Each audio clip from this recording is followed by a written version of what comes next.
Welcome to Think Business with Tyler, sharing our methods and strategies for success. Join in on our conversations with business owners as we highlight their triumphs and detail how they overcame the challenges they faced while continuing to grow and scale their business.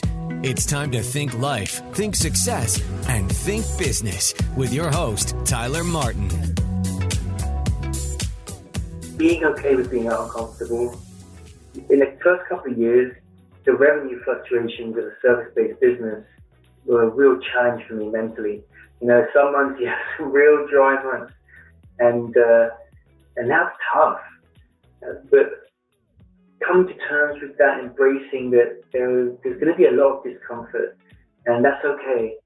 That's a big learning curve, and now I've become accustomed to that. Everything's much easier because I'm okay, because I know that something's intense or bad or risky or worrisome. I know that in 2 months' time, I'm going to be sitting back, relaxing, thinking, God, this is an easy life, because that's the roller coaster that you can be on. So that's a massive learning piece for me. Today's guest is Will Russell from Will Russell Marketing. Will believes imposter syndrome stops people in their tracks, causing many to quit before they ever achieve their greatness. Today's guest landed in the U.S. with no job, little money, and serious question as to whether he could succeed. Now, Will Russell from Russell Marketing is a successful business owner. In today's show, we will learn Will's favorite quote when dealing with imposter syndrome, why mindset is so critical in business, why every business owner needs a turning point to really excel, and why you shouldn't ask your family and friends for advice when you're trying to validate an idea. Today's guest on the Think Business with Tyler podcast show is Will Russell.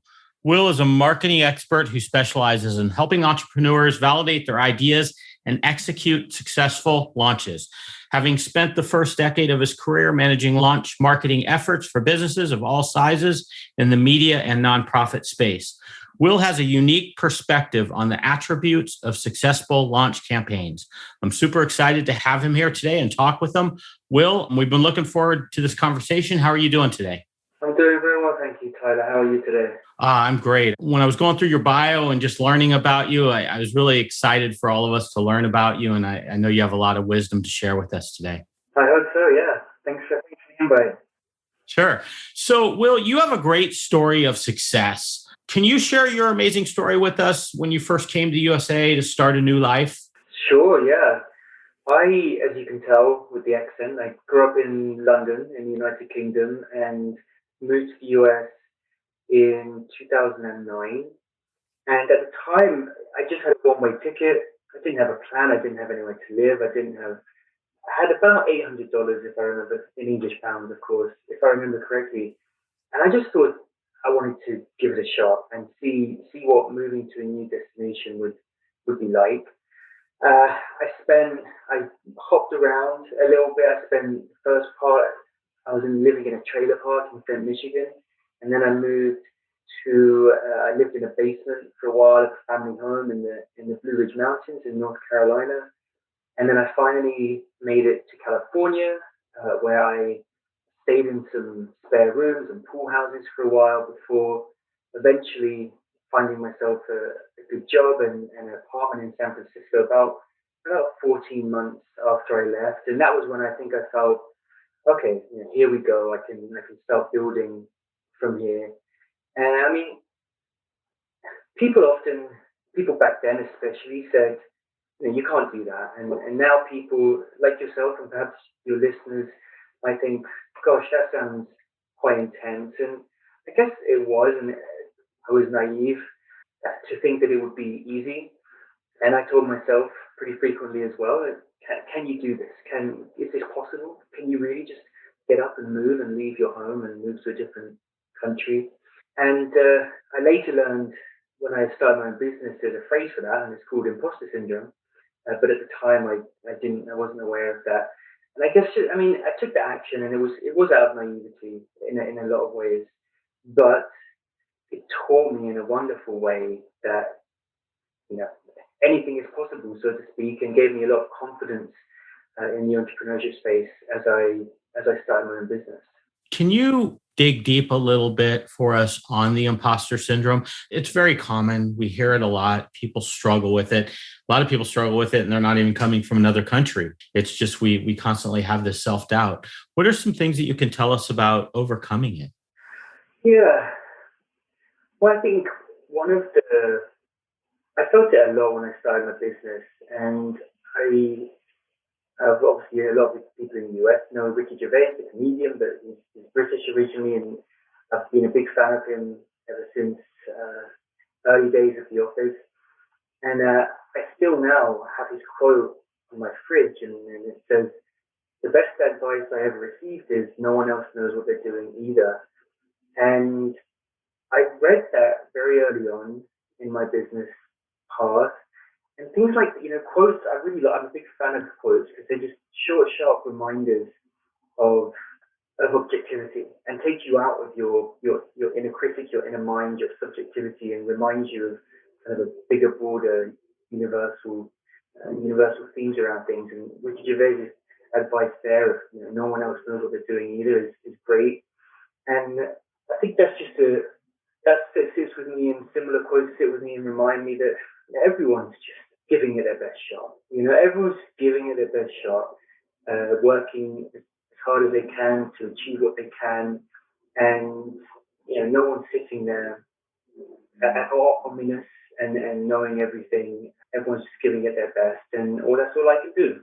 And so, sure, I do feel like an imposter. I feel like that now. I've been working on a foundation, and I feel like, what do I know about that frequently at the moment? I'm just reminded to get my head down, do my best, and that's all I can do. And who cares if I'm not good enough in the end? I just want to give it a shot. I love that. Even for me, Will, I'm a little bit older than you, and I've run a couple companies and have been successful at it, but I still have self-doubt. It never goes away. And I think what you're saying is you don't let it lead you. You acknowledge it's there, and then you decide how you're going to overcome it and not let it stop you from progressing. Is that fair to say?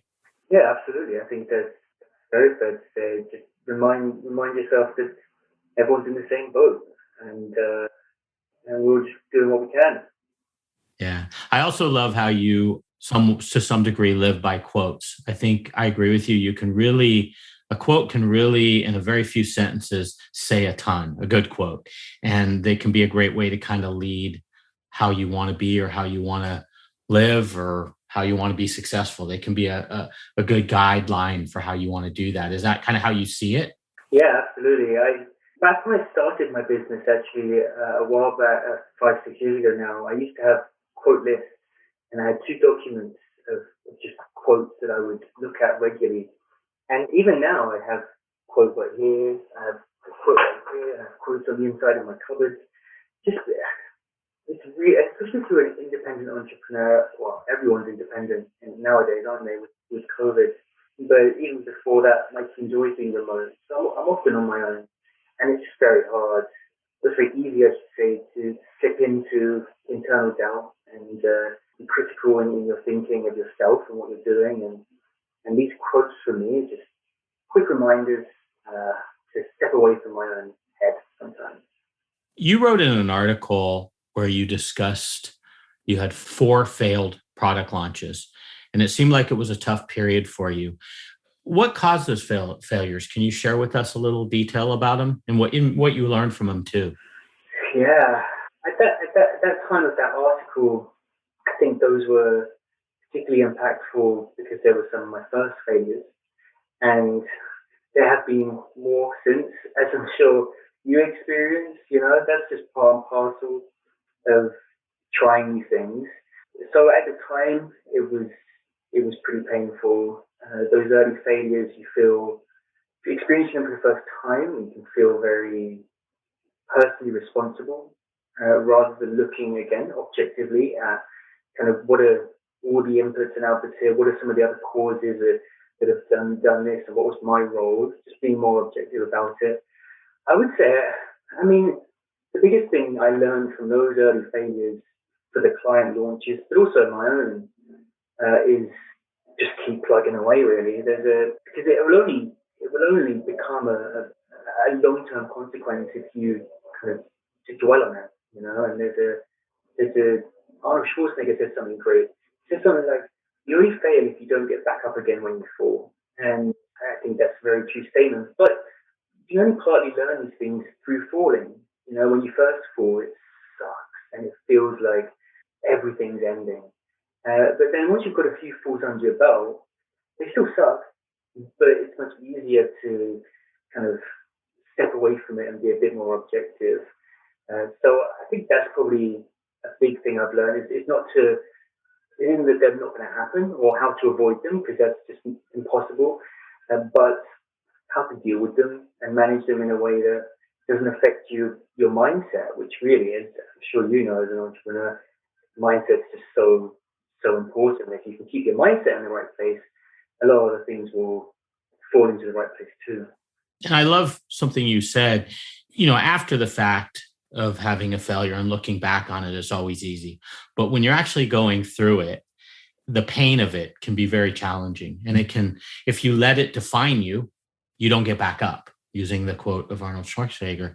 But when you look back on it, it's such a learning lesson. So I love that you really talk about that and you've overcome that. And I agree, mindset is just such a huge product of being successful when you're running your own business, because a lot of times there's no one coaching you on. It's just kind of you're your own coach.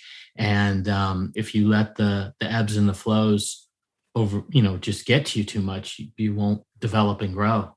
Well, that touch on that. That's actually, I think that same article that you reference, I reference how important it is to have someone, because doing it on your own is incredibly hard. And sure, these quotes are reminders to step out of my own head, but they're just pieces of paper on a wall. Having someone, having a coach, I have a mentor for 6 years, and it's invaluable. Not necessarily because they're able to tell you what to do, but just to have someone to help you be objective and think clearly and get a different opinion and step away from your mind and not be constantly in your own thoughts is incredibly important. Hey, I want to move forward to today. We just have to know, what are common problems that you see in product launches right now? Like, what are in the current market and atmosphere? Can you share with us? Sure. I would say the two things I see. Number one is validating your product or lack thereof. And number two is over expecting based on what you see in the market. So the first one, it's astonishing the number of people that validate their product by thinking their product's the best product, rather than actually getting data from their audiences to determine that. So there's astonishing the number of people that will invest a heck of a lot of money and time without actually validating, do people want this product at this price point? That's a big mistake we see. The second one is in the product launch space, there's obviously a couple of big platforms like Kickstarter and Indiegogo, and it's very easy to see the successes, and people see these big $1 million campaigns and they think that's common, and that's a real mistake because it's really not. But they see it, they think it's going to happen to them, and there's a big disconnect between expectation and reality based on their plans or their particular product. And entering the journey of launching your product with those high expectations for 99% of people is going to lead to a disappointing experience, even if it's successful based on what their potential, but they just have incorrect expectations, and that makes the whole journey a big uphill battle, which is tough for everyone. Yeah, setting expectations when you're working with clients is a big one, and especially when there's some appeared case studies that are really high successes, and so that becomes the perception, right. And you kind of have to right size that. So that's an awesome point. I know you have a 5-step marketing launch system. Can you share with us what that is and how that encouraged success in your process? Absolutely. So the 5-step system is something it used to be a 4-step system, and then about 2 years ago it became a 5-step system, where we introduced an entire step one of validation, which I just mentioned, because too many people were just not doing that correctly. And we knew that in order to be successful, we had to make sure that was done. So we introduced a new step, step one, which became validation. Then the remaining steps, to quickly list them: audience acquisition, audience engagement, audience conversion, and then scale. So it's just all about preparing for a launch, building your audience for a launch, getting people excited for a launch. That all happens during the validation, audience acquisition, audience engagement phase. And then you're going to move into this conversion phase and scale phase, which is when your product's out there, you've launched, and it's time to start getting people to take their credit cards out and make those purchases. And the reason we talk about the system a lot is it's just a really easy, digestible way to move someone through that journey. A lot of folks we talk to are brand new entrepreneurs, and everything's new to them. And so the more we can break it up into easy, understandable pieces and make those pieces very clear and concise, the better. And a 5-step system seems to be a really nice way of getting across all the bits and pieces that can go into this, and allows us to focus on one step at a time with the client. So it's worked out very nicely. Yeah, it sounds like you have a great framework. Now, I know you've had a lot of success in the crowdfunding space. Can you share with us some of your successes? Yeah, most recently we had one club we launched. They're about to hit $900,000, and they've been live for maybe 6 weeks, 7 weeks now. Many like that. I suppose one that stands out to me the most was a couple of years back. One of our first really successful launches was a company called Sheets and Giggles, and founder, great guy, hilarious guy, and he was new in business, and I was relatively new in business, and we kind of went through this journey together, and we worked with them for a while. They've gone on to be a super successful bedding brand, and we've gone on, I think, to be a very successful team as well. And that just felt like a turning point. So the Sheets and Giggles campaign, it did about $300,000, which is wonderful, but it's not a big campaign.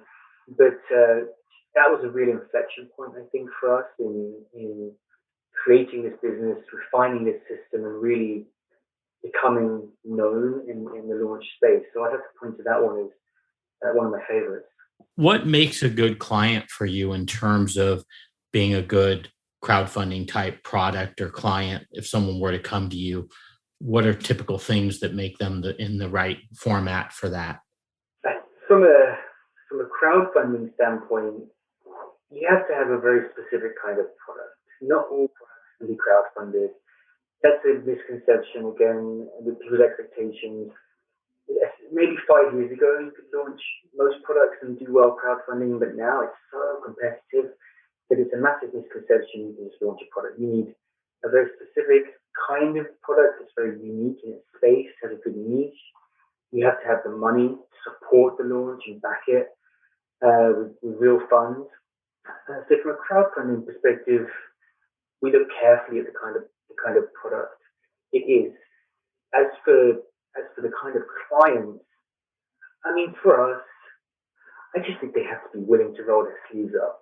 The stage of the journey when we're involved, there's no getting away from hard work. You know, this is the biggest moment of their adventure so far. This is the launch. This is sometimes years of work has gone into this, or years of preparation, I should say, and then they're coming to this crux, this moment, and you just got to pull all the stops out. And so a great client for us is someone who's willing to pull all the stops out and be comfortable being uncomfortable, because there's lots of things they'll need to do in this stage that they may not want to do. Like, a lot of people don't want to be too promotional about themselves, self-promotional, or get their face out there that much. They like to be behind the scenes. You can't really get away with that in product launches. You have to be much more vocal. So you have to be comfortable being uncomfortable, willing to listen, and roll your sleeves up. And once we get past this launch stage, oftentimes the founders will start building out their team, and a little bit of the pressure. They can wear less hats, but primarily, number one, during that launch period, they've got to got to be prepared to roll the sleeves up alongside us, because we do the same for every client, and be prepared to give it a real big shot, because this is a one chance. Yeah, that makes sense. And then in terms of drilling down on your business, I know I'm talking about crowdfunding a lot, and I know you deal with product launches. What are the other areas? Amazon, I believe, is one. What are the areas that you typically, the channels that you use for product launches? There's very consistent, common channels these days for product launches, and it's basically advertising, social advertising, search advertising.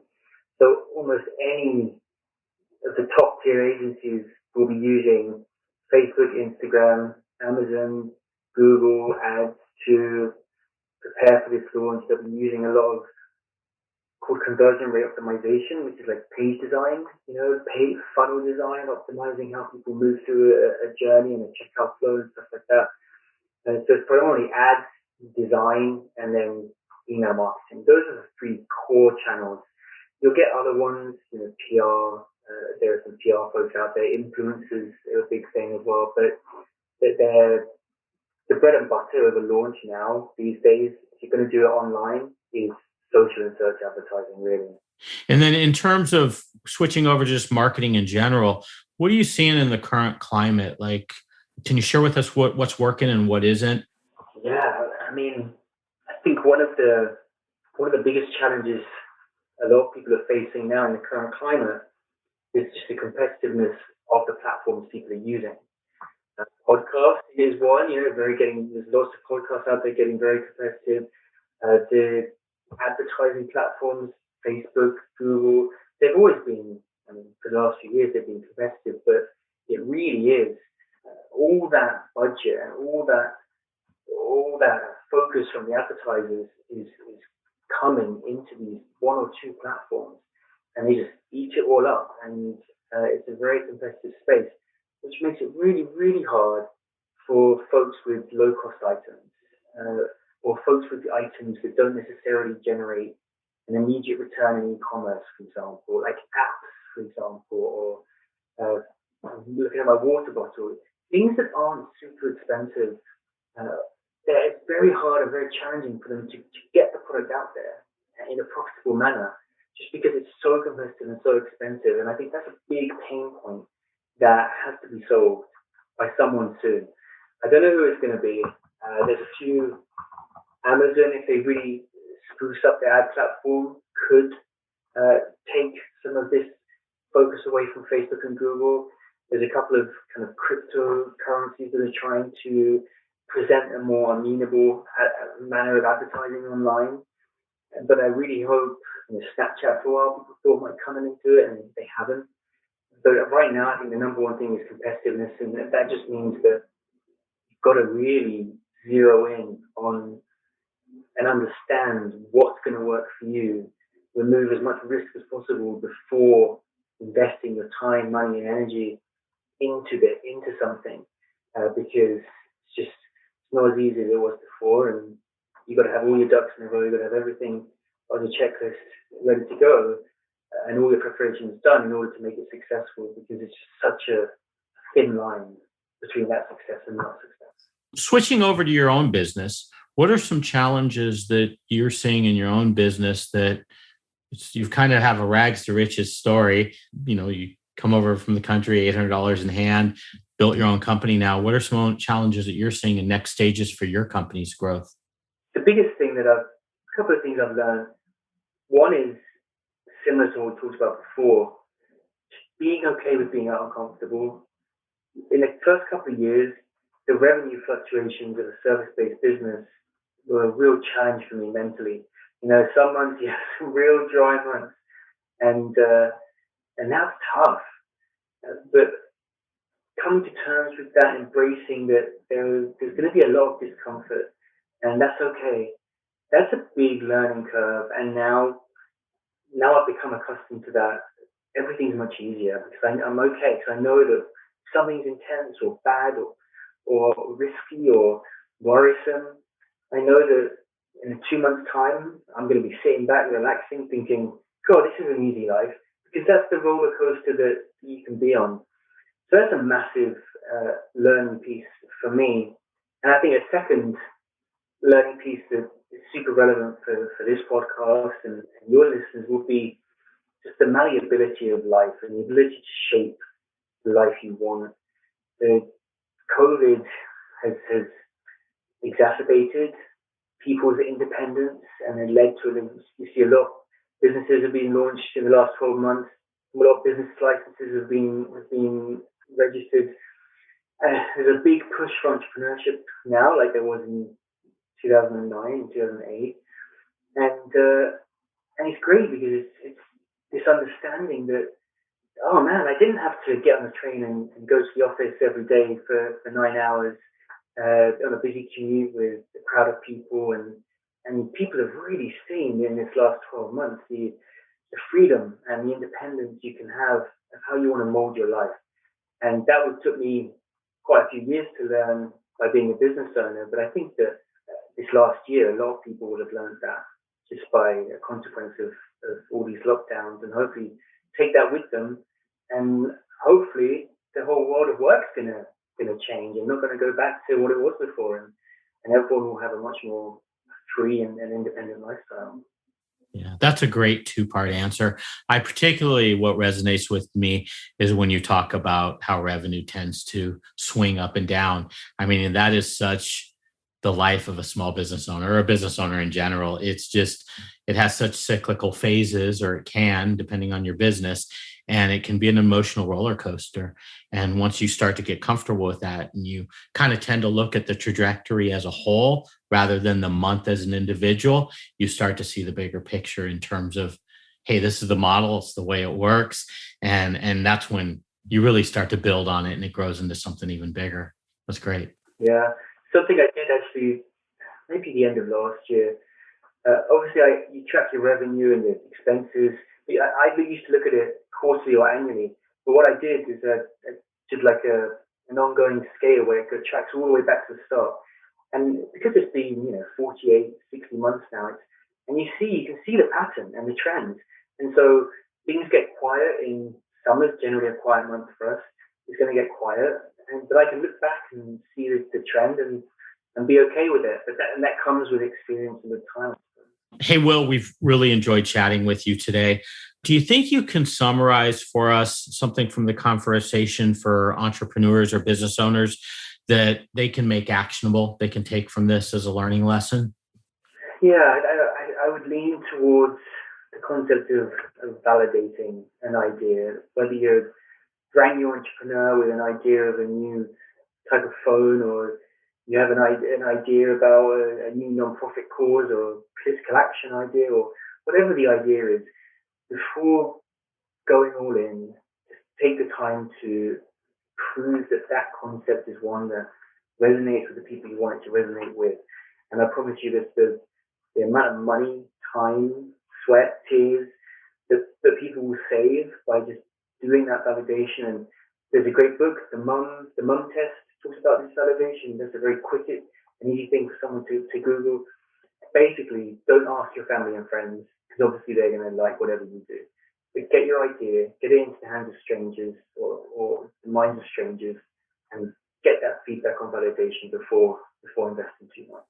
So, Will, I'll put your contact info in the show notes. I'll also mention that book at thinktyler.com. But if the audience wanted to contact you directly, what's the best place to do that? Sure, you can contact me directly via email, which is will@russellmarketing.co, or you can just go to our website, russellmarketing.co, and check out what we're up to, and you can contact our sales team there as well if you're interested in launching products. But if you have questions, or any of your listeners just want to chat or hear a little bit more about what I've been up to and how they can learn from it, I suppose, then feel free to shoot me an email personally, will@russellmarketing.co. Okay, great. Hey, Will, thank you so much for your time. I wish you continued success. Great. Well, thank you very much for having me, Tyler. I really appreciate it. That's all for this episode of Think Business with Tyler. But we have plenty more resources to help you in your pursuit of business excellence on our website at thinktyler.com. If you'd like to be featured in a future episode of the show, feel free to reach out to us on social media at think_Tyler. We look forward to helping you think life, think success, and think business.